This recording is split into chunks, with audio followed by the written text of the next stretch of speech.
Welcome. Today, we are going to learn how to write clear and professional commit messages. Mastering this skill is a key step in becoming a more effective developer and a better team collaborator.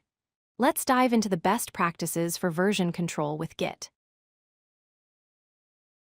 So, what exactly is a commit message? Think of it as a short, descriptive log entry you write every time you save your work in Git. Its purpose is to clearly explain the what and the why behind the changes you just made to the codebase. You might wonder why we need to be so careful about writing commit messages. A clear message history makes debugging much faster by helping you pinpoint where a bug was introduced. It improves collaboration, as your teammates can understand your changes without digging through the code. Finally, it streamlines long-term maintenance, acting as a historical document for your project's evolution. A well-structured commit message consists of two parts. First is the subject, which is a short, descriptive title for the change. Second is the optional body, where you can provide more detailed information. It is a strict rule that the subject and body must be separated by a blank line. Let's focus on the subject line. There are a few important rules to follow. First, keep it under 50 characters to ensure it's easily readable. Second, write it in the imperative mood, which means you should phrase it like a command. For instance, add login feature instead of added login feature. Always capitalize the first letter, and finally, do not end the subject line with a period. To make your subject lines even more powerful, you can prefix them with a type.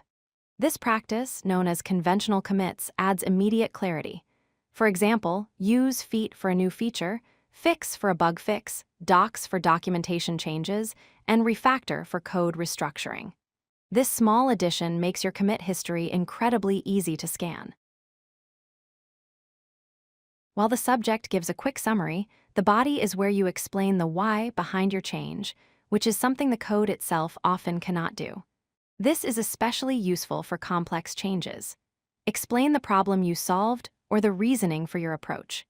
To ensure readability in various tools, it is a good practice to wrap the lines of the body at 72 characters. Let's look at a practical comparison. A bad commit message is often vague, like fixed bug. It offers no context. A good commit, on the other hand, uses a type and a specific subject, like fix, resolve image upload failure on profile page. It also includes a detailed body explaining that an incorrect bucket policy was the cause and how the commit addresses it. To wrap up, let's review the essential rules for writing great commit messages. Always use the imperative mood in your subject.